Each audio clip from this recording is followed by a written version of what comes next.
Settle into stillness, and let this Christmas Eve narrative carry you away. Welcome to Winds of Thought. Tonight, I invite you on an extended journey, a story that will unfold across the quiet hours, designed to accompany you into deep, restful sleep. I'll be your guide through the unfolding tale of Grace, a woman driving through a gentle, persistent rain to reach her daughter's family on this sacred night. But this is more than just a physical journey. It's a voyage through memory, through quiet reflection, and through the shared human experience of seeking light in the winter dark. First, let us prepare. Find your most comfortable position, whether you're in bed or settled in your favorite chair. Allow your body to feel fully supported. Notice the weight of your limbs, the rise and fall of your chest. We'll begin with a simple countdown, a gentle release of the day's accumulated tension, thought by thought, muscle by muscle. 10. Feel the contact points between your body and the surface beneath you. The mattress, the cushions, the blanket. Beneath that, sense the solid, unwavering foundation of the floor, and beneath that, the ancient, constant bedrock of the earth itself. You are held. You are supported completely. Let that knowledge allow you to sink just a little deeper. 9. Safety is your companion tonight. My voice is a familiar path through a familiar wood. You know the way. You are safe to wander, safe to explore the landscapes of this story, and always safe to drift away into sleep. This is a space of absolute security, crafted just for your rest. 8. Take an internal scan of your body. Start at the crown of your head. Is there any tightness in your scalp, your forehead? Let it soften. Move to your jaw, your neck, your shoulders. These common repositories of the day's stress. Offer them a conscious, internal sigh of release. Travel down your arms to your fingertips, down your spine, through your abdomen, your hips, your legs, all the way to the soles of your feet. Wherever you find resistance, imagine breathing warmth into that space, melting the tension away. 7. The day is complete. Its triumphs and its troubles are now part of the past, receding like waves on a shore. The future, with its plans and possibilities, is not here yet. All that exists is this present, expansive moment. This is your sanctuary in time. If thoughts about the day or tomorrow arise, acknowledge them without judgment, and then let them float past like clouds in a vast, calm sky. They are not your task right now. Your only task is to be here. 6. There is nowhere else you need to be. Nothing else you need to do. All obligations are suspended. This time is a gift of pure being. Permission granted to simply exist, to receive this story, to let go completely. 5. Bring a moment of gratitude to mind. It need not be grand. Perhaps gratitude for the shelter around you, for the warmth you feel, for the simple, miraculous act of breathing. For the people, even if distant, who add love to your life. For the quiet itself. 4. Deep within you, there is a wellspring of peace. It is always there, beneath the surface noise of the mind. Imagine it as a deep, still pool in a sun-dappled forest, or as a silent, star-filled chamber in your heart. Dip into that inner quiet now. Let its calm radiate outward. 3. Begin to engage your imagination. Picture a car, an older but well-kept sedan, its headlights cutting twin cones through a misty, rain-drenched night. Inside, the world is warm and hushed. 2. At the wheel is Grace. Her hands are capable, her expression is one of gentle focus. In the back seat, a terrier mix named Max is curled on a blanket, his flank rising and falling in sleep. Beside him, a gray tabby cat named Luna sits primly, her green eyes watching the rivulets of water chase each other down the window. 1. With a final, releasing breath, let go of the remaining hold on wakefulness. Allow yourself to be carried into the beginning of the journey, into the rhythm of the rain and the hum of the engine. The story begins now. The world outside Grace's windshield was a study in liquid darkness. The rain fell not in a torrent, but in a steady, whisper-soft percussion against the roof, a sound so constant it had become part of the silence. The wipers swept back and forth with a soft thump-thump, a hypnotic metronome keeping time with her quiet thoughts. She was on the state route, a two-lane road that wound like a black ribbon through sleeping farmland and patches of dense, leafless forest. Normally, on Christmas Eve, she would be in her cottage at the edge of the woods, fire crackling, a book in her lap, Max at her feet and Luna on the arm of the chair. But this year, a different longing had taken root, a pull toward the vibrant, chaotic warmth of her daughter Clara's home, over 80 miles away. A woven basket sat on the passenger seat, secured by the seatbelt. Inside, wrapped in tissue paper, were gifts that carried the scent of her home, a scarf she'd knitted for Clara in a shade of deep heather blue, a wooden rocket ship she'd carved and sanded smooth for her grandson, Leo, and a doll with a hand-stitched dress for her granddaughter, Maya. There were also jars of her own blackberry jam, the summer sunlight captured in glass. They were simple things, but each stitch, each stroke of sandpaper, was a silent conversation of love. She glanced in the rearview mirror. Max sighed in his sleep, his paws twitching in some doggy dream. Luna had now settled into a loaf, her eyes becoming heavy slits. "Not much longer now, my dears," Grace murmured, her voice a soft alto that blended with the car's ambient sounds. She adjusted the heater vent, directing more warmth toward the back. The traffic was light but slow, a sporadic caravan of fellow travelers. Their brake lights bloomed in the wet gloom ahead like distant, red roses. Grace wasn't anxious about the pace. The journey was as important as the destination. It was a rare, uninterrupted space between her solitary life and the joyful noise of family, a buffer of pure thought. As the car crept forward, her eyes were drawn to the vehicle beside her, an older sedan much like her own. In the driver's seat was a man. He was perhaps in his late 50s, his face illuminated by the soft green glow of the dashboard. He wore a flat cap, and the lines around his eyes spoke of a life spent either squinting in sun or in concentration. He wasn't looking at the road ahead, but slightly downward, as if at something on the seat beside him. Then, she saw his shoulders shake. Just once. A silent, solitary sob that seemed to be ripped from him before he could contain it. He quickly composed himself, wiped a hand across his eyes, and stared resolutely forward. Grace felt a visceral ache in her chest, a sudden bridge of empathy spanning the gap between the two cars. What story lived behind that glass? What memory or loss had ambushed him on this night of togetherness? Was he driving toward an empty house, or away from one? The image of him, so vulnerably human in his private moment, stayed with her.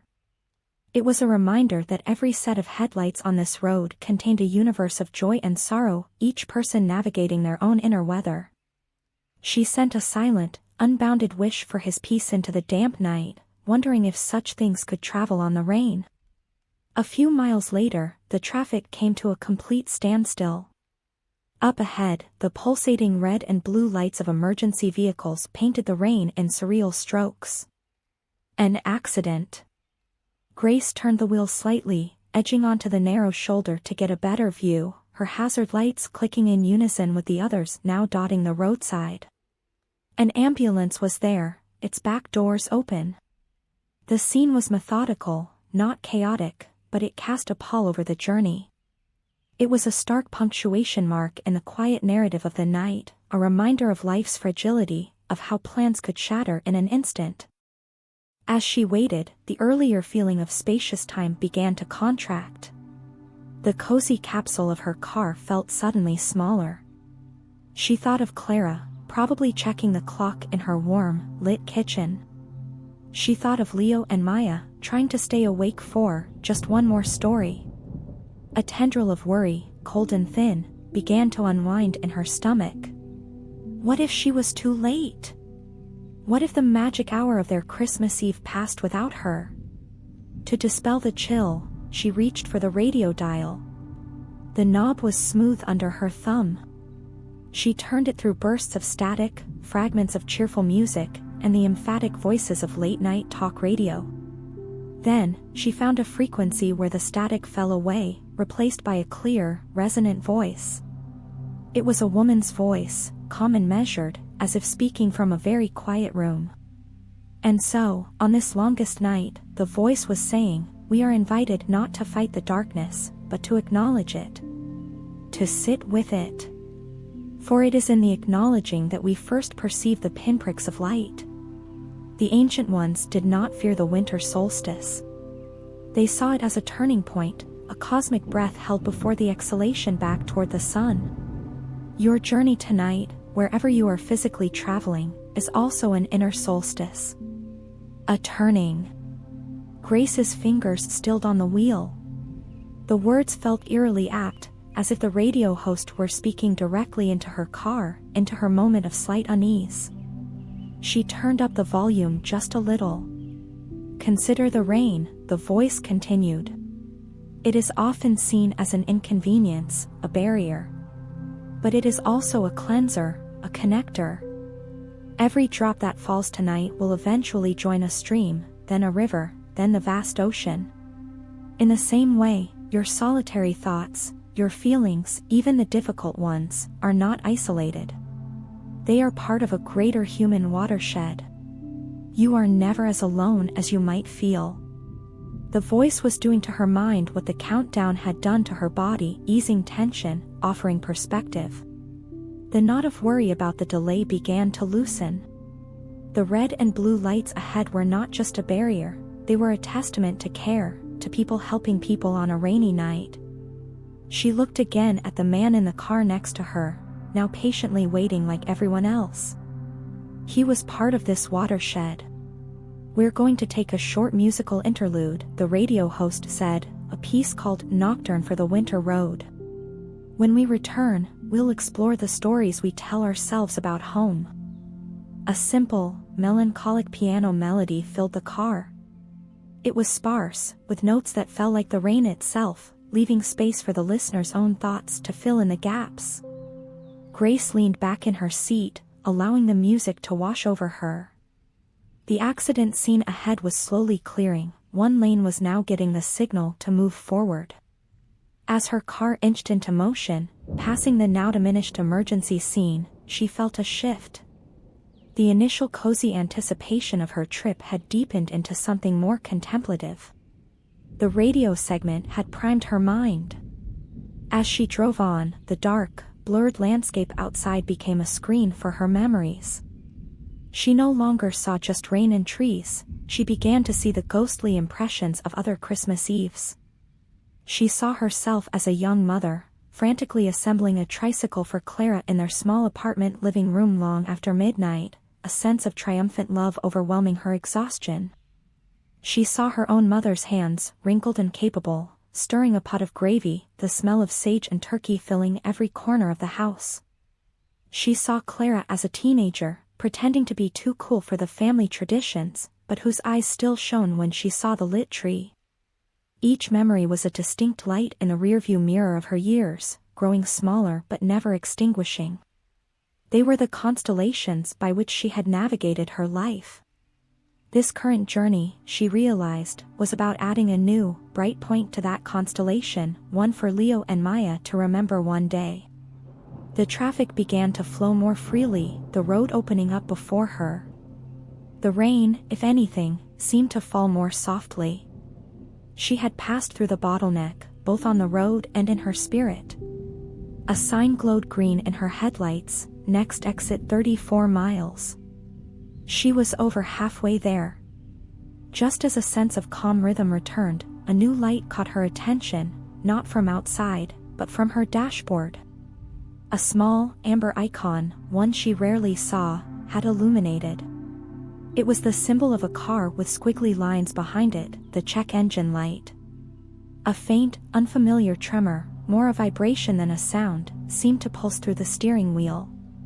It was subtle, easy to dismiss as the texture of the wet road. But Grace knew her car, knew its sounds and feelings like she knew the creaks of her cottage. This was new. This was wrong. Her heart gave a single, hard knock against her ribs. She was on a dark, rainy road, miles from the last town and still a good distance from the next. The comforting hum of the engine now felt precarious. She gently pressed the accelerator, listening intently. The vibration seemed to steady, then fade, then return as she eased off. A problem with the transmission? A misfire? Her knowledge was basic. The light glowed, a persistent, silent alarm. She needed to make a decision. Push on and hope it was nothing, risking a breakdown in an even more remote stretch? Or take the next exit, which the sign said was for a place called Mill Creek, a dot on the map she'd never heard of, and try to find help on Christmas Eve? She glanced at the basket of handmade gifts. She looked at Max and Luna, trusting and asleep. She thought of the warm windows of Clara's house, the expectant faces. The cozy, meditative journey had just presented her with a very real, very immediate cliffhanger. Taking a deep, steadying breath, Grace flicked on her turn signal. The rhythmic click-click sounded loud in the quiet car. She would take the next exit, to Mill Creek. She had no idea what, or who, she would find there. The exit ramp for Mill Creek descended into a deeper darkness, the sounds of the highway fading behind her until all that remained was the hiss of her tires on wet asphalt and the steady patter of rain. Grace guided the car down the curve, her knuckles pale on the steering wheel, the amber check engine light glowing like a persistent, worried eye in the dim dashboard. The vibration she'd felt on the highway had settled into a low, concerning hum that seemed to resonate through the floorboards. At the bottom of the ramp, she found herself at a crossroads. To her left, a sign pointed toward Mill Creek Town Center, 2 miles. To her right, the road vanished into unbroken forest. A single, rain-streaked streetlight cast a jaundiced glow over the empty intersection. She turned left, reasoning that a town center might harbor a gas station, or at least someone awake on Christmas Eve. The road into Mill Creek wound through dense stands of pine that formed a tunnel, their branches heavy with moisture that dripped steadily onto the roof of her car. The world beyond her headlights was a study in shifting shadows and silver rain. Max stirred in the back, lifting his head to sniff the unfamiliar air, while Luna remained a compact, watchful statue beside him. After 2 miles that felt much longer, the trees began to thin, and scattered houses appeared, small, neat homes with darkened windows, their Christmas lights extinguished for the night. Then, the town center revealed itself, a single main street lined with old brick buildings, a post office, a shuttered library, and a diner with a faded, closed sign in the window. Everything was still. The only movement came from rain cascading from overflowing gutters and the flutter of a stray plastic bag caught on a bench. Grace's heart sank. She'd half expected, half hoped for the glow of an all-night garage or the neon promise of a 24-hour convenience store. Instead, Mill Creek slept deeply. She drove slowly down the vacant street, peering into the gloom. Then, near the far end, she saw it, a faint, warm light spilling from the windows of a small, clapboard building. A hand-painted sign above the door read, Henry's Texaco, and below it, in smaller letters, Auto Repair. The large garage bay doors were closed, but light gleamed around their edges, and a single pickup truck was parked beside the building. Hope, fragile but persistent, bloomed in her chest. She pulled in next to the truck and shut off the engine. The sudden silence was profound, broken only by the rain and the soft tick-tick-tick of her cooling engine. She looked at Max and Luna. "Wait here," she whispered. "Let's see if there's a Christmas miracle to be had." She grabbed her coat and stepped out into the rain, hurrying toward a side door marked Office. Through the glass, she could see a small, cluttered room with a desk, a calendar on the wall, and the glow of a television. She knocked. For a long moment, nothing happened. Then, the sound of a chair scraping, and the door opened. A man stood there, perhaps in his late 60s, with a kind, weathered face and a thick head of gray hair.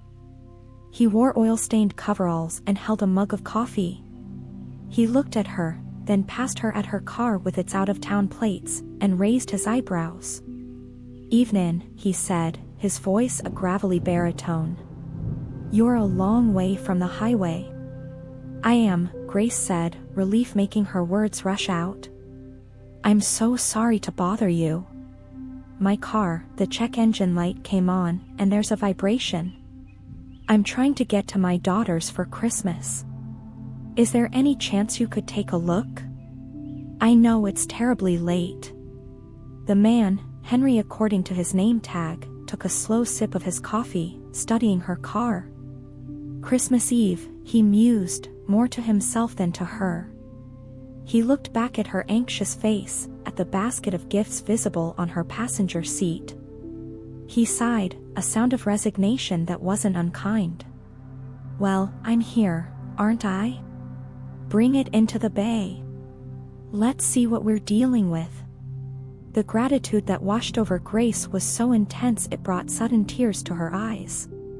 "Thank you. Thank you so much."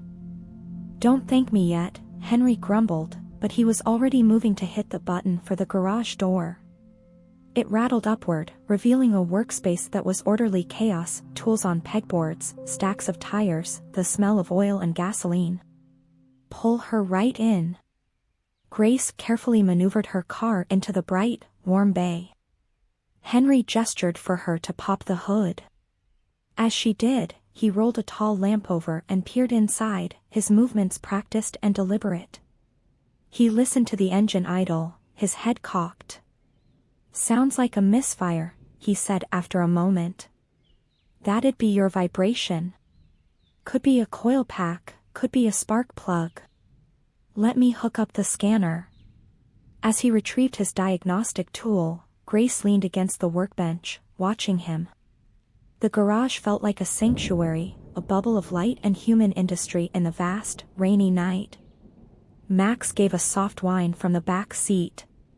"Your dogs can come out, if they're friendly," Henry said without looking up. "Might as well be comfortable." Grace let Max and Luna out.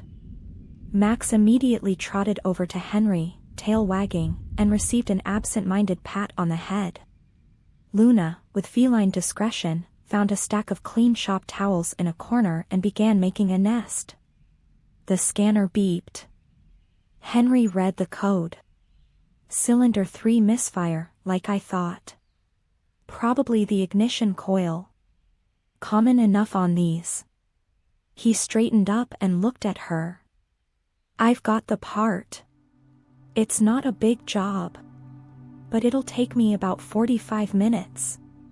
"That would be incredible," Grace said, her voice thick. "Whatever it costs, I'm happy to pay." Henry waved a hand.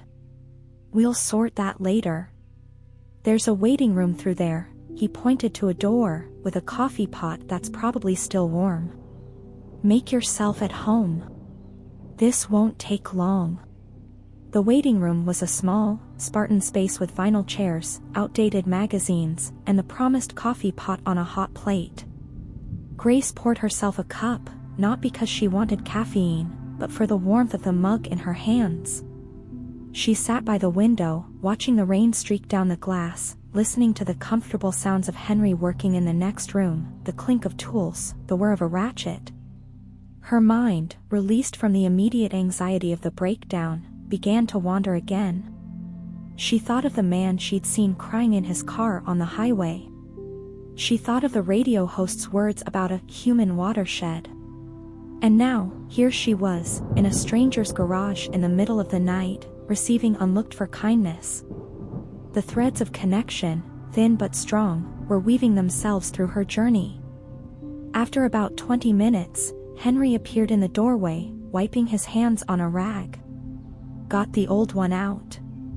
The new one's going in." You doing all right in here? More than all right, Grace said sincerely. You're saving my Christmas. Henry gave a small, gruff smile. Glad to help. Not much else going on tonight. He lingered in the doorway, as if considering something. Heading to family, you said? My daughter, and my 2 grandchildren. In Oak Valley. Nice town, Henry nodded. I used to deliver parts out that way. My own daughter, she's out in Seattle now. Won't be making it back this year. There was no self-pity in his voice, just a simple statement of fact, but Grace heard the loneliness beneath it. Do you have anyone to spend tomorrow with? She asked gently. He shrugged. My sister's family is up in Fort Worth. They wanted me to drive up, but... He gestured vaguely at the garage. Someone's gotta be here for folks like you who break down on Christmas Eve, right? The quiet heroism of that statement settled in the room. Grace saw him not just as a mechanic, but as a solitary guardian of this stretch of road, a man who chose duty and quiet service over his own comfort. You're a good man, Henry. He looked embarrassed, shuffling his feet. It's just a job. I'll be back at it. He disappeared into the garage. When he returned for the final time, his expression was satisfied. All set. Fired her up, and she's running smooth as silk. Codes cleared. You're good to go. Grace stood, setting her coffee aside. What do I owe you? He named a figure that was so reasonable it was almost charitable. Grace insisted on paying more, pressing the bills into his hand. For your time, on tonight of all nights. Please. After a moment's hesitation, he accepted. Thank you, ma'am. You drive safe now. He walked her to her car, which now purred with a healthy, confident rhythm. Max and Luna were already settled back in their spots. As Grace fastened her seatbelt, she looked at Henry, standing in the glow of the garage door, a solitary figure in the vast night. On impulse, she reached into her basket and pulled out one of the jars of honey and the pair of mittens she'd knitted for Leo. They were too small for Henry, but perhaps for a grandchild. Here, she said, passing them through the window. A small thank you. The honey is from my own bees. Henry took the gifts, his rough hands surprisingly gentle. He looked at the mittens, an intricate pattern of blues and grays, and then at the golden jar. His throat worked. These are, thank you. Really. Merry Christmas, Henry. Merry Christmas. And give those grandkids a hug from this old mechanic. She backed out of the bay, and he gave her a final wave before hitting the button to close the door, the light shrinking to a sliver and then vanishing, leaving her in the dark street once more. But the car was healed. The journey could continue. She navigated back through the sleeping town, past the dark houses, her spirit buoyant. The encounter had been a gift, a reminder of fundamental human decency. As she reached the edge of town and saw the sign for the highway on-ramp, she felt a surge of optimism. She was back on track. But as she accelerated up the ramp to merge, a new challenge presented itself. The rain, which had lessened to a drizzle in Mill Creek, returned with a vengeance on the higher elevation of the highway. It was no longer a gentle patter but a torrential downpour, a wall of water that her wipers, even on their highest setting, could barely manage. The world beyond the windshield dissolved into a chaotic blur of reflected light and sheeting water. The sound was a roar. And then, the wind struck. A great, buffeting gust that rocked the car on its suspension. It was followed by another, and another. A windstorm had kicked up, driving the rain in horizontal sheets. Grace tightened her grip, her heart pounding again. She reduced her speed, hazard lights flashing, peering into the almost zero visibility. This was no longer just a drive, it was a battle. Each gust felt like a hand trying to push her into the next lane or off the road entirely. The vibration was gone from the engine, but a new, terrifying tremor took its place, the tremor of her own fear. She was crawling along, completely vulnerable, in an elemental fury she hadn't anticipated. A sign, barely readable through the water, indicated a rest area 1 mile ahead. Grace made a decision. She couldn't safely press on in this. She would have to wait it out. Crawling along at 20 miles per hour, she finally saw the turn-off. She guided the car into the nearly empty rest area parking lot and pulled into a spot under a tall light standard, the rain and wind howling around her little island of relative safety. She turned off the engine. The sudden cessation of motion and the ferocity of the storm outside made the car feel terribly small and fragile. She was stranded again. Not by mechanical failure, but by nature itself. The clock on the dashboard glowed, 10:47 p.m. Christmas Eve was slipping away. In the back, Max whined softly, sensing her distress. Luna was silent, a tense ball of fur. Grace closed her eyes, taking deep, shaky breaths. The high of Henry's repair had crashed into this new low. She was so close, yet so impossibly far. The storm raged, an indifferent, powerful force that mocked her plans and her handmade gifts. She was about to give in to a wave of despair when a new light cut through the rain, a pair of headlights turning into the rest area. A large, boxy vehicle, a delivery truck perhaps, pulled up and parked 2 spaces over, its engine rumbling. The driver's door opened, and a figure, hunched against the weather, made a dash for the covered picnic shelter nearby. Without thinking, acting on an instinct deeper than fear, Grace grabbed her umbrella, told the animals to stay, and opened her door. The wind almost tore it from her hand. She fought her way toward the shelter, the umbrella inverting instantly. She stumbled under the roof, soaked and breathless. The other traveler was already there, a woman in her 40s, wearing a uniform jacket, her dark hair plastered to her head. She was trying to light a cigarette, her hands cupped against the wind. "Quite a night," the woman said, her voice dry and tired, as Grace shook out her ruined umbrella. "The worst," Grace agreed, her teeth chattering slightly. The woman offered her a lighter. "Need a light for something? Or just a moment of sanity?" Grace managed a weak laugh. "Sanity, please." They stood in silence for a minute, watching the apocalyptic weather. "I'm Marcy," the woman said finally. "I deliver for an overnight freight company. This is my last run before Christmas. Or it was supposed to be. I'm Grace. Trying to get to my daughters." Marcy nodded, taking a long drag. "Family. That's what keeps us driving through nights like this, isn't it?" She looked out at the parking lot, at their 2 vehicles standing like lonely ships in a storm. "You know, in all my years driving, I've learned something. The storms always pass. They feel eternal when you're in the middle of them, but they always blow themselves out. You just have to find a safe harbor and wait." Her words were simple, but they carried the weight of hard-earned experience. Grace felt her panic begin to recede, replaced by a weary resolve. This was just another part of the journey. Another test. "You're right," Grace said. "Thank you." Marcy smiled, crushing her cigarette under her boot. "No problem. Listen, my rig's a lot heavier than your car. When this lets up a little, I'm heading east. If you want, you can fall in behind me. I'll break the wind and the water for you. Make it easier." The offer was another unexpected lifeline.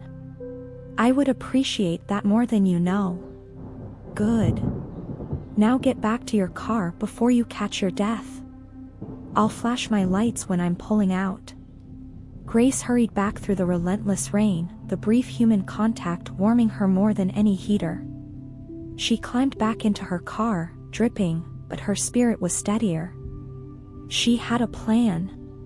She had a temporary guide. She watched Marcy's truck, a dark bulk in the rain, and waited. 20 minutes later, as suddenly as it had intensified, the rain began to slacken. The wind dropped from a scream to a moan. Marcy's headlights flashed twice. Grace started her engine. As Marcy's big truck pulled slowly out onto the highway entrance lane, Grace followed, tucking in behind it like a duckling behind its mother. The difference was immediate. The truck's mast shielded her from the worst of the wind and cast aside a great deal of the road spray. Her world shrank to the red of its taillights, a steady, reliable beacon in the retreating storm. Grace started her engine.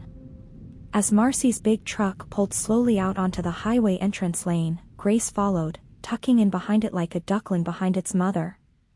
The difference was immediate. The truck's mast shielded her from the worst of the wind and cast aside a great deal of the road spray. Her world shrank to the red of its taillights, a steady, reliable beacon in the retreating storm. They drove like that for 30 miles, a silent caravan of two. Grace focused on those twin red points, following their every subtle shift. Her mind emptied of everything but the road, the rhythm, the trust in the stranger ahead. It became a form of meditation, a surrender to the journey itself. Then, Marcy's right turn signal came on. She was taking an exit. Grace's heart clenched for a moment. Was she being abandoned? But as they came off the highway, Marcy pulled her truck over onto the wide shoulder and rolled down her window. Grace pulled up beside her. "This is my turnoff," Marcy called out. "But look." She pointed ahead. Grace followed her gesture. The clouds had parted. A few brave stars winked in the velvet blackness. And there, on the horizon, she could see the distant, clustered glow of a town. Oak Valley. "The worst is behind you," Marcy said. "It's clear sailing from here. Merry Christmas, Grace." "Merry Christmas, Marcy. Thank you for being my harbor." Marcy gave a salute and pulled away, her truck turning down a country road and disappearing into the night. Grace sat for a moment, looking at the lights of her destination sparkling in the distance. She had weathered the mechanical failure, the storm, and the loneliness. She was almost there. She took a deep, cleansing breath and pulled back onto the now quiet highway. The road was glistening, the air washed clean. The final leg of her journey lay before her, under a sky that was beginning to clear. But as she drove toward those welcoming lights, a new, more subtle anxiety began to creep in.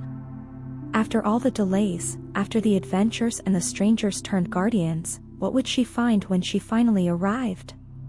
Would the warmth she had been imagining for hours match the reality? Would she, after so many years of quiet Christmases, remember how to fit into the joyful chaos of a young family?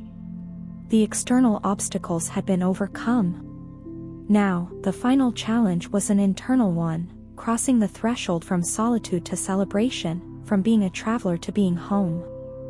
The final miles to Oak Valley unfolded like a gentle exhale. The storm had passed, leaving the night air washed clean and smelling of damp earth and pine. The stars, now visible in patches between the retreating clouds, seemed to guide Grace forward. The roads here were familiar, a map etched in her heart from countless visits. Each turn brought her closer, and with it, a rising tide of emotion, joy, anticipation, and that lingering, fragile anxiety about her delayed arrival. She drove through the quiet streets of Oak Valley, past houses adorned with festive lights that glittered like fallen constellations. In one yard, a glowing Santa waved mechanically, in another, a nativity scene was bathed in a soft, blue light. The world was settling into the deep, holy quiet of Christmas Eve. Then, she turned onto her daughter's street. And there it was, the house at the end of the cul-de-sac, every window ablaze with golden light. The porch light was on, and through the living room window, she could see the twinkling colors of a Christmas tree. 2 small stockings hung from the mantelpiece, just visible. It was exactly as she had pictured it during her long drive, and yet, more real, more vibrant. She pulled into the driveway and turned off the engine. For a moment, she just sat there, taking in the sight, allowing the reality of her arrival to wash over her. Max, sensing the journey's end, let out an eager whimper and began to wag his tail vigorously. Luna stood up on the seat, her tail twitching with interest. Grace took a deep breath. "We're here," she whispered, and the words held the weight of the entire journey. She opened the car door and stepped out into the cool, damp night. The air was still, the only sound the distant drip-drip of rainwater from the eaves. She was just reaching for the basket of gifts when the front door flew open. A small, pajama-clad figure, Maya, her 6-year-old granddaughter, stood in the rectangle of light, her eyes wide. "Grandma," she shrieked, and then she was running down the path, barefoot, her little feet slapping on the wet pavement. Grace dropped to her knees just in time to catch the bundle of joyful energy that hurled itself into her arms. Maya's arms wrapped tightly around her neck, and the smell of shampoo and child sweat filled Grace's senses. "You're here, you're here." We waited and waited. Then, more footsteps. Leo, her 8-year-old grandson, appeared at the door, trying to look nonchalant but failing miserably, a huge grin breaking across his face. And behind him, her daughter Clara, wiping her hands on a dish towel, her expression one of profound relief and love. Grace stood, lifting Maya onto her hip, and walked toward the light. Leo met her halfway, wrapping his arms around her waist in a fierce, silent hug. Then she was at the door, and Clara was there, pulling her into a long, wordless embrace. Over Clara's shoulder, Grace could see the living room, the tree, the fire crackling in the fireplace, the mantel decorated with garlands. It was warm, and bright, and full of love. "We were so worried," Clara murmured into her shoulder. "When you didn't call, and with the storm." "I'm sorry," Grace said, her voice thick. "The car, and then the weather. I should have called." Clara pulled back, holding Grace at arm's length, her eyes searching. "Are you all right? What happened?" "I'm fine. More than fine. I'll tell you the whole story. But first," she turned to the car. "I have 2 more passengers who are very eager to come in." At the mention of Max and Luna, the children erupted. "Max! Luna!" They rushed to the car as Grace opened the back door. Max bounded out, tail a blur, immediately covering both children in enthusiastic licks. Luna, with more dignity, allowed Leo to carefully lift her out and carry her inside, purring loudly. Grace fetched her basket and her small overnight bag. As she stepped across the threshold into the bustling warmth of the house, she felt a shift, a settling, as if a part of her that had been held in suspense for hours could finally relax. She was home. The next hour was a beautiful, chaotic symphony of reuniting. Grace told the story of her breakdown and the kind mechanic, Henry, and the storm and the truck driver, Marcy, who guided her through. The children listened with wide eyes, as if it were a grand adventure story. Clara made her a cup of tea, and they sat by the fire. But as Grace sat there, surrounded by the noise and the love, she felt a peculiar duality. Part of her was fully present, laughing at Leo's jokes, admiring Maya's new doll, feeling the warmth of the fire. But another part of her felt untethered. As if the quiet, solitary woman from the cottage was still out on the rainy road, looking in at this vibrant scene through a window. The transition from profound solitude to bustling family life was more abrupt than she had anticipated. She excused herself for a moment to take her bag to the guest room. Upstairs, the house was quieter. She stood in the familiar room, the one that was always hers, and looked out the window at the quiet street. She could hear the muffled sounds of laughter and the television from downstairs. She took a few deep breaths, allowing the stillness to seep back into her bones. It was okay, she told herself. It was natural to feel this way. She was bridging two worlds. When she returned downstairs, Clara was herding the children toward the stairs. "Time for bed, you two. Santa won't come if you're still awake." The expected protests ensued, but were quickly quelled by the promise that Grandma would come up for a story. Grace followed them up, and sat on the edge of Leo's bed, then Maya's, telling them a short, improvised tale about a brave little car that traveled through a storm to get home for Christmas. Their eyes grew heavy, and soon, they were asleep, their faces peaceful in the soft glow of their night lights. Back downstairs, Clara had poured 2 small glasses of sherry. They sat by the fire again, in companionable silence for a few moments. "It's so good to have you here, Mom," Clara said softly. "The kids have been counting down the days." "It's good to be here," Grace said, and she meant it. It's a lot of stimulation after so much quiet." Clara nodded understandingly. "I can imagine. You've had quite the journey, in every sense." She sipped her sherry. "You know, I've been thinking, while I was waiting tonight, I was so anxious. But then, when you told your story, it sounded almost magical. In its own way. All those strangers helping you." "It was," Grace said, her mind returning to Henry's garage and Marcy's truck. "It reminded me that the world is full of invisible threads of kindness. We're all connected, especially on a night like this." They talked then, not just about the journey, but about deeper things, about the year that had passed, about Clara's work, about Grace's bees in her garden. The fire crackled, and the sherry glowed warm in their glasses.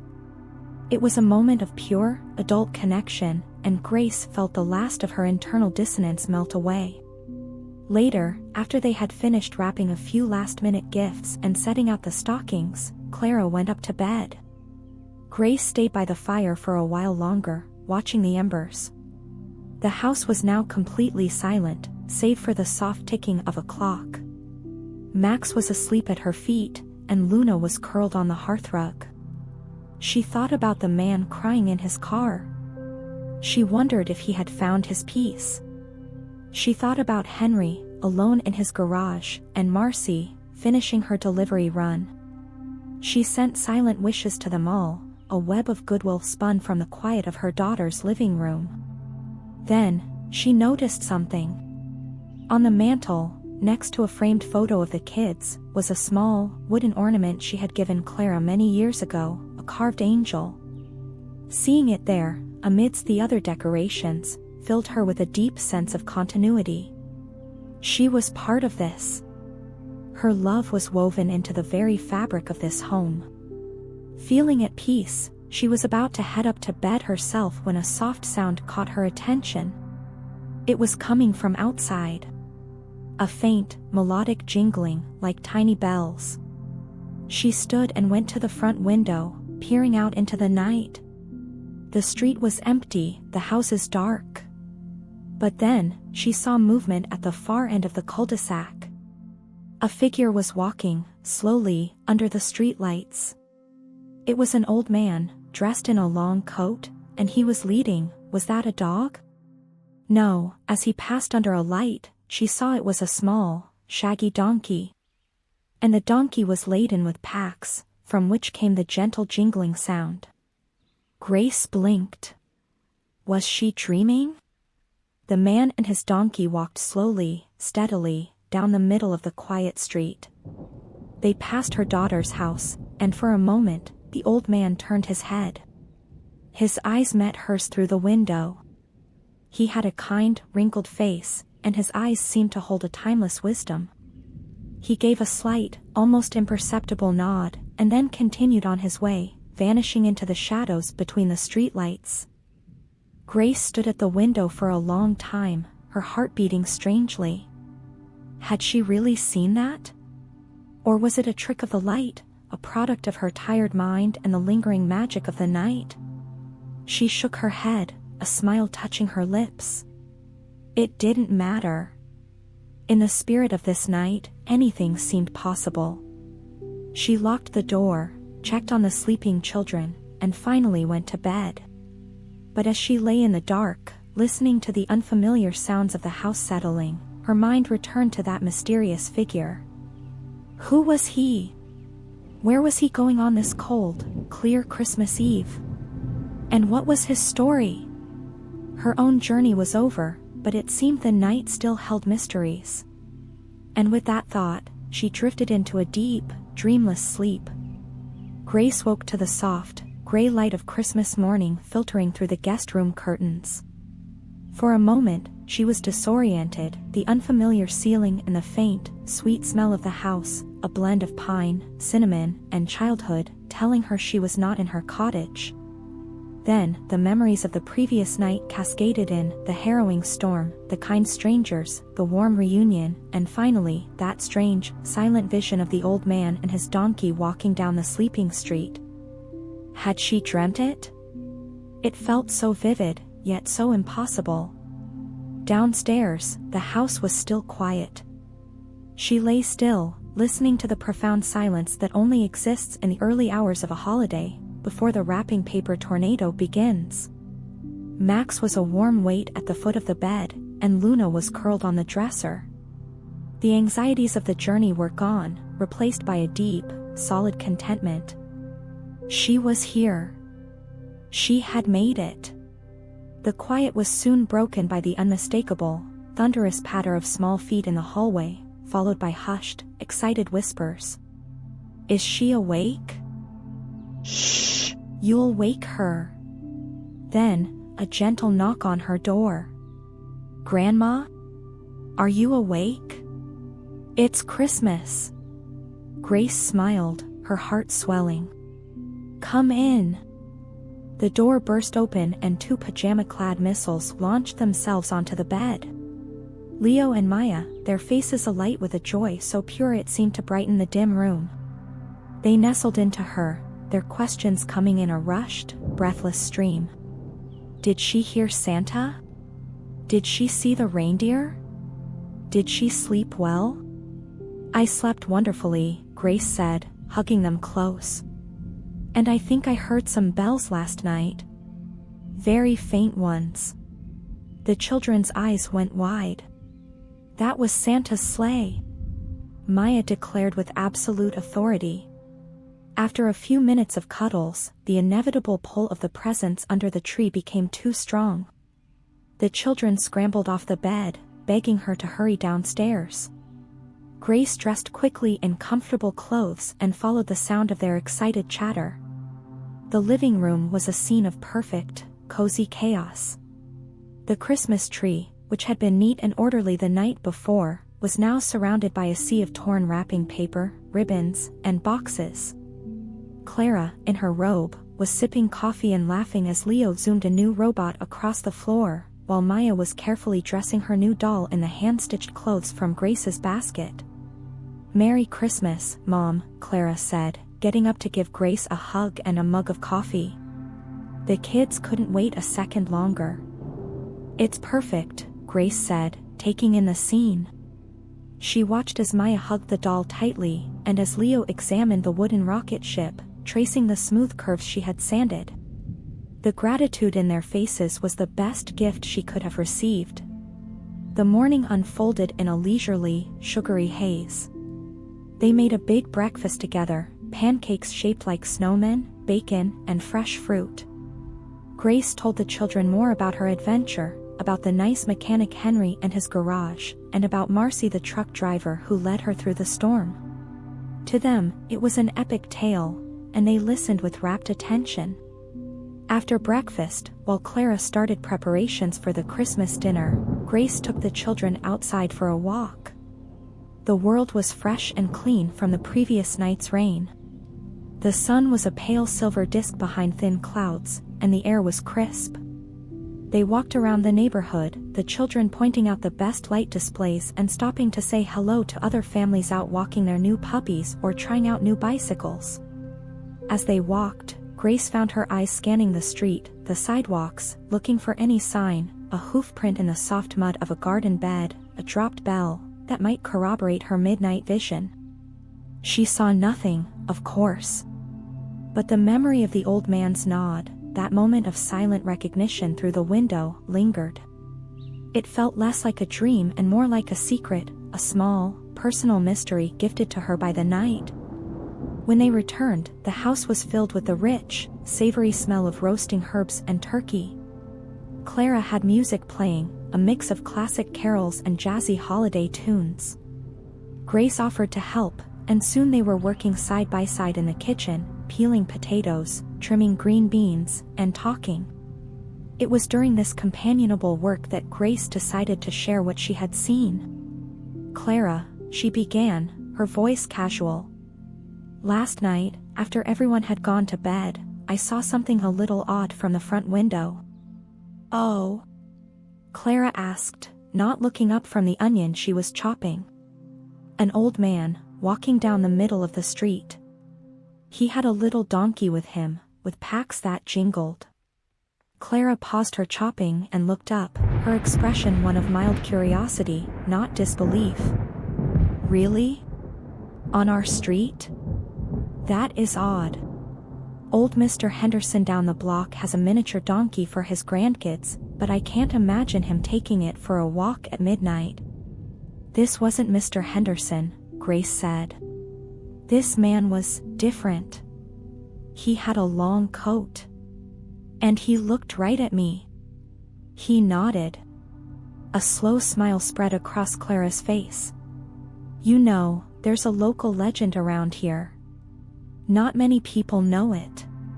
They say that on Christmas Eve, if you're awake and watching it just the right moment, you might see the Wayfarer."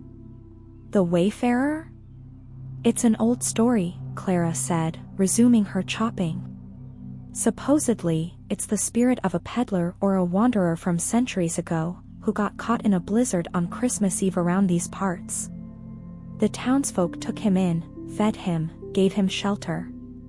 When he left the next morning, he blessed the town, saying that as long as there was kindness here, he would walk through on Christmas Eve to remind people of the importance of welcoming strangers. He's always described as an old man with a donkey. Some people say if you see him, it's a sign of good luck for the coming year. A blessing on your home." Grace stood still, a potato half peeled in her hand. A shiver that had nothing to do with the cold traveled down her spine. "A local legend?" "Mrs. Gilroy, the elderly librarian, told me about it when we first moved here. She said her grandmother claimed to have seen him once, during the Great Depression. I always thought it was just a sweet story." Grace was silent, processing this. The coincidence was staggering. Had her weary, impressionable mind conjured an image based on some half-remembered detail from a past visit? Or had she, on this night of extraordinary journeys and kindness, truly witnessed something timeless? "Do you believe it?" Grace asked softly. Clara considered, wiping her hands on a towel. "I believe that stories hold truth. Maybe not literal, historical truth, but truth about who we are and what we value. The story says he comes where there is kindness. And last night, you were the embodiment of kindness, accepting help from Henry, sharing your gifts with him, trusting Marcy. Maybe the story manifested for you because you were living its spirit."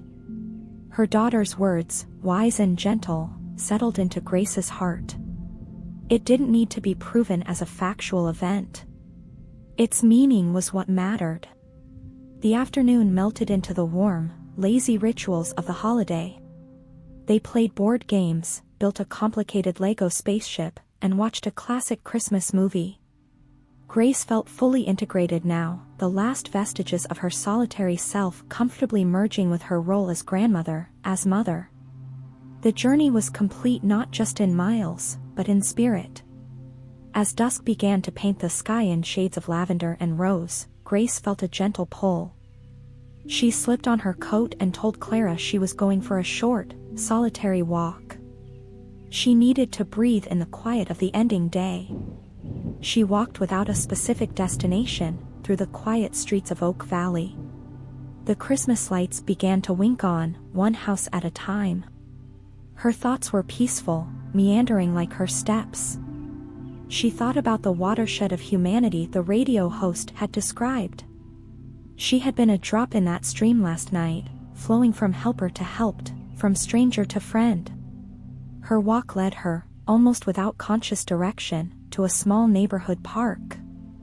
It was empty, the playground silent. She sat on a bench facing a large, community nativity scene that had been set up by a local church. The figures were life-sized, softly illuminated by spotlights hidden in the grass. She looked at the familiar tableau: Mary, Joseph, the shepherds, the animals, and the manger. And then her breath caught. Among the assembled animals, beside the traditional sheep and cow, was a donkey. A small, shaggy, realistically crafted donkey with packs on its back. It wasn't the same, of course. This was a static figure, part of a display. But the resemblance to what she had seen, or imagined, was striking. She sat for a long time, watching as the sky darkened and the stars, the same stars that had guided her last night, began to appear. A sense of profound connection enveloped her. It wasn't about proving a miracle. It was about the thread that connected Henry in his garage, Marcy in her truck, the crying man on the highway, the fierce young woman driving toward her future, Clara and her children in their warm house, and even this ancient story of a wandering peddler and a child in a manger. It was all one story, really. A story about journeying through the dark, guided by hope, sustained by kindness, and seeking the light of home and belonging. A cold breeze stirred, and Grace decided it was time to return. As she stood up from the bench, she noticed a small, forgotten item lying in the grass near the nativity fence. She bent to pick it up. It was a tiny, tarnished brass bell, no bigger than her thumbnail, attached to a frayed red thread. It was the kind of bell that might have fallen from a Christmas ornament or a pet's collar. She shook it gently. It gave a soft, clear jingle. A smile touched her lips, wide and genuine. She pocketed the bell, a tangible secret from the day. Whether it was a coincidence or a sign was irrelevant. It was a keepsake, a physical reminder of the magic that exists in paying attention and being open to the stories that unfold in the quiet corners of the world. She walked back to Clara's house, the little bell making a faint, joyful sound in her pocket with each step. When she arrived, the house was a blaze of light and noise.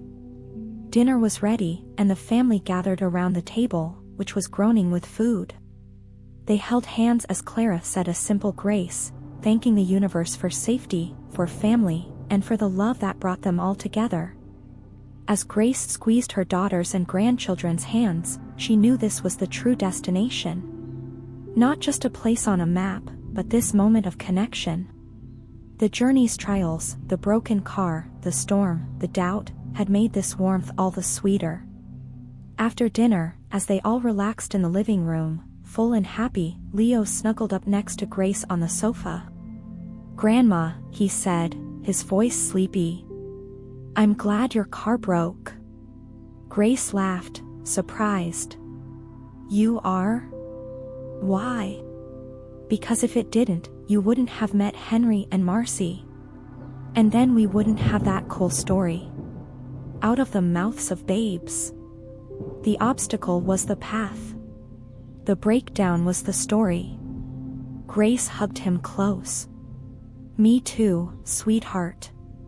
Me too." The evening wound down with soft carols on the stereo and the low murmur of conversation. Grace felt a deep, fulfilling tiredness, the good tiredness of a day well lived. But as she prepared for bed, looking out the guest room window once more at the now familiar street, a final, quiet question formed in her mind.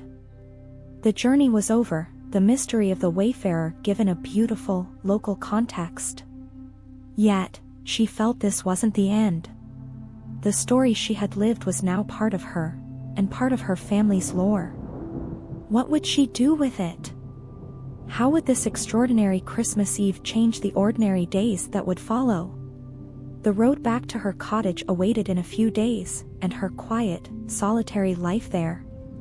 Would it feel the same? She climbed into bed, the tiny brass bell placed on the nightstand beside her. As she drifted towards sleep, she realized the final leg of the journey wasn't a drive on a highway. It was the journey back into her own life, carrying with her all she had witnessed and received. And that journey, she sensed, was just beginning. The days following Christmas were a soft, sweet blur of leftover pie, board games by the fire, and the comfortable exhaustion that follows sustained joy.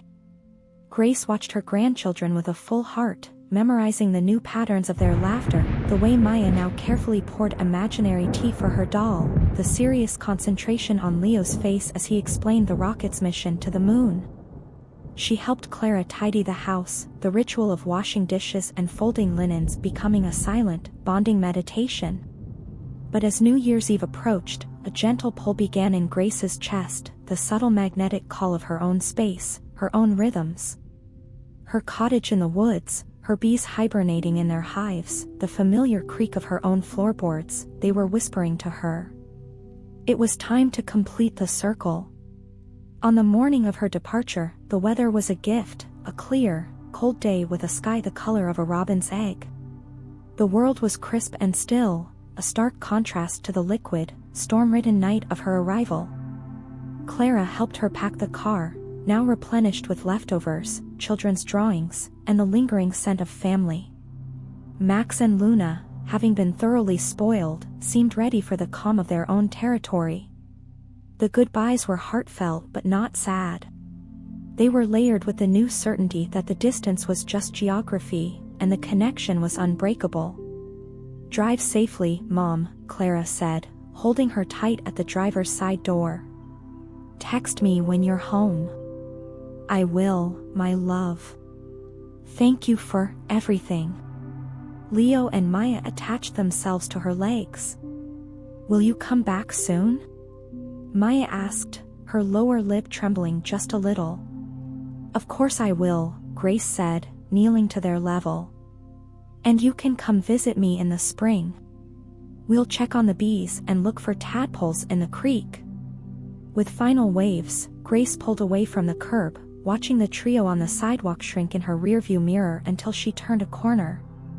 A profound silence settled in the car, but it was a different silence than the one that had accompanied her on the way here. That had been a silence of anticipation, woven with strands of anxiety. This was a silence of integration, rich and full, like the quiet after a beautiful piece of music has ended. She took a different route home, one that wound through rolling hills and past frozen lakes, avoiding the highway where she had broken down.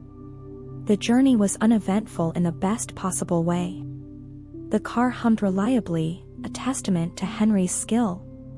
The roads were dry and empty. She drove with the window cracked, letting the cold, clean air sharpen her senses. Her mind replayed the tapestry of the past week, not as a frantic series of events, but as a slow, reflective montage. The crying man in the car. Henry's gruff kindness in the garage. The fierce protection of Marcy's truck against the storm. The inexplicable, magical vision of the wayfarer. Clara's wise words about stories. Leo's innocent gladness that the car had broken down. Each moment was a bead on a string, and she held the entire necklace in her hand now, examining how each part reflected the others. About halfway home, on a whim, she took a small detour into a town she'd never visited. It was barely a wide spot in the road, with a general store and a post office. She parked and went into the store to buy a bottle of water. As she stood at the counter, she noticed a community bulletin board, thick with flyers. Her eyes were drawn to one in particular.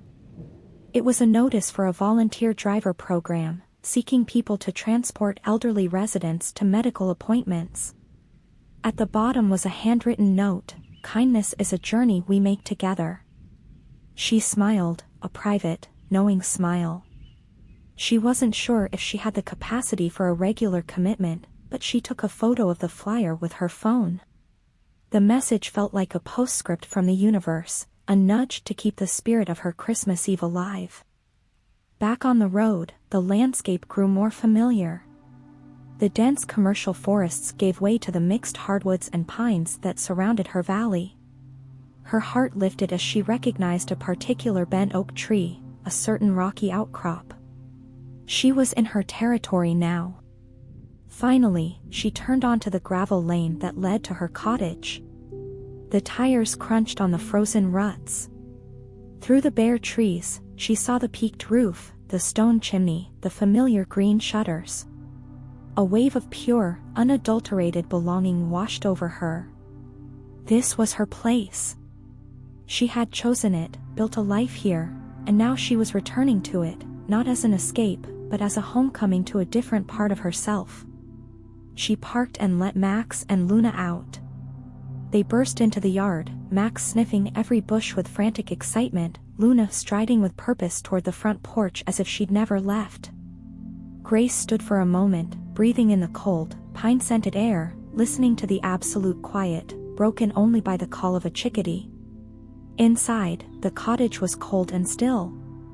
She went through the ritual of reawakening it, turning up the heat, opening curtains, checking the plants. Everything was just as she had left it, but it felt different. It felt smaller, yet more expansive. The solitude, which had always been a friend, now felt like a choice she was actively making, not just a default state. She unpacked the car, placing the children's drawings on the refrigerator, putting the leftover gingerbread in the tin. She placed the tiny brass bell from the park on her kitchen windowsill, where it caught the afternoon light.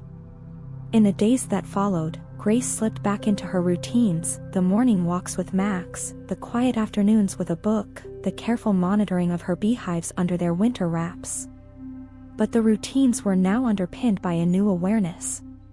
When she walked in the woods, she didn't just see trees, she thought of the watershed, of how the rain that fell here eventually found its way to countless places, including the road she had traveled.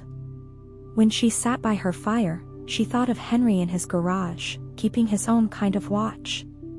When the wind howled at night, she thought of Marcy, out there on the road, guiding someone else. One afternoon, she gathered her stationery, thick, cream-colored paper, and she wrote 2 letters. The first was to Henry. She thanked him again, not just for the repair, but for his Christmas Eve vigil. She told him she hoped he had a wonderful visit to his sisters in Port Worth soon, and she included a photo of Leo holding the wooden rocket. The second letter was to the radio station that had aired the program about the winter solstice and the human watershed. She wanted to thank the host, whose words had been such an anchor. She doubted it would ever reach them, but writing it felt important. She also began a new project. In a blank journal, she started to write down the story. Not just the facts, but the feelings, the images, the strange magic of it. She wrote it for herself, and perhaps one day for Leo and Maya. She titled it simply, The Christmas Eve Journey. A week after her return, a package arrived in the mail. It was from Clara. Inside was a framed photograph from Christmas morning, of Grace sitting on the floor with both children in her lap, all of them laughing. There was also a note. "Mom, thought you might like this for your mantle. We miss you. P.S. I asked around about the Wayfarer legend.